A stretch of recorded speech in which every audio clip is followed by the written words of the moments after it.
6 people were murdered on a remote Bavarian farm in March 1922. The murders themselves were horrific, but it was what investigators found afterward that made this case impossible to forget. In the days before the murders, footprints in the snow led from the forest toward the farmhouse. None led back. Someone had walked to that farm and never left. In the barn, investigators found evidence that the family's tools had been used as weapons. In the attic, they found signs that someone had been living there for weeks, eating the family's food, sleeping above their heads, watching them go about their lives, before killing every single one of them. This is the seized files. File 004 is now open. March 1922, the Bavarian countryside, Germany. The Gruber farm, known locally as Hinterkaifeck, sat in complete isolation, surrounded by dense forest, miles from the nearest town.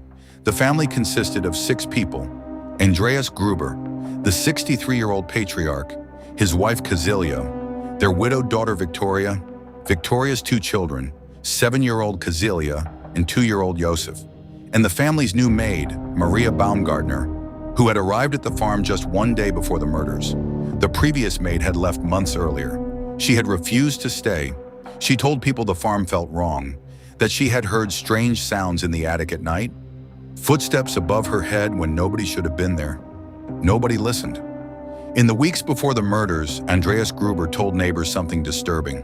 He had found footprints in the snow, leading from the forest to the farmhouse. Fresh tracks, clearly visible, but none leading back.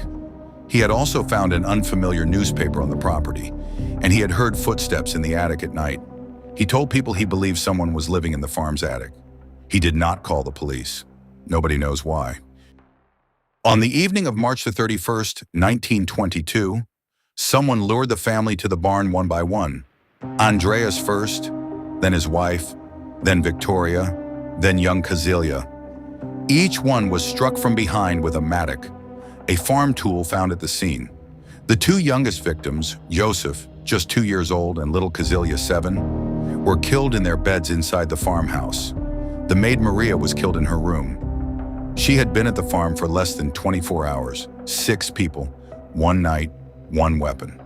But here is what made investigators fall silent. After the murders, the killer stayed. For days, someone fed the farm's cattle. The animals were healthy and well cared for when investigators arrived. Someone had been eating the family's food.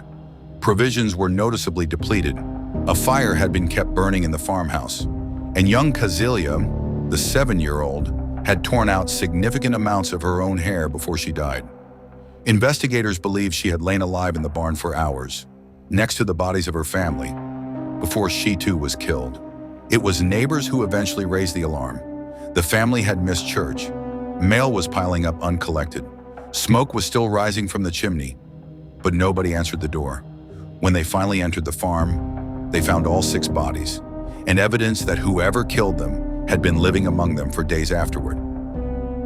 Bavarian police launched an immediate investigation. What they found in the attic changed everything. Signs of extended habitation, a makeshift sleeping area, food remnants, evidence that someone had been living in that space, not for days, but for weeks before the murders. The previous maid's instincts had been right all along. Investigators identified several suspects over the following years.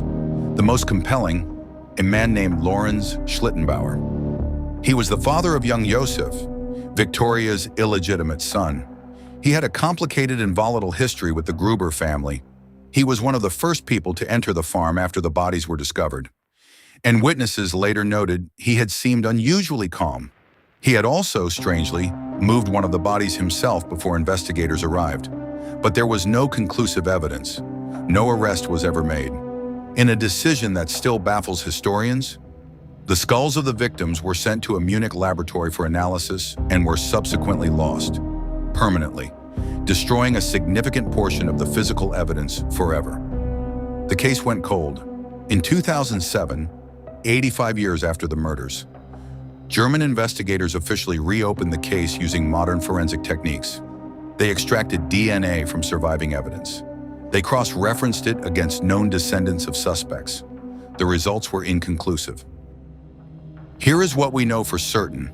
Someone walked to the Hinterkaifeck farm in the weeks before March 31st, 1922, and never left. They lived in the attic above a family of 6. They ate their food, they slept above their heads, they watched them.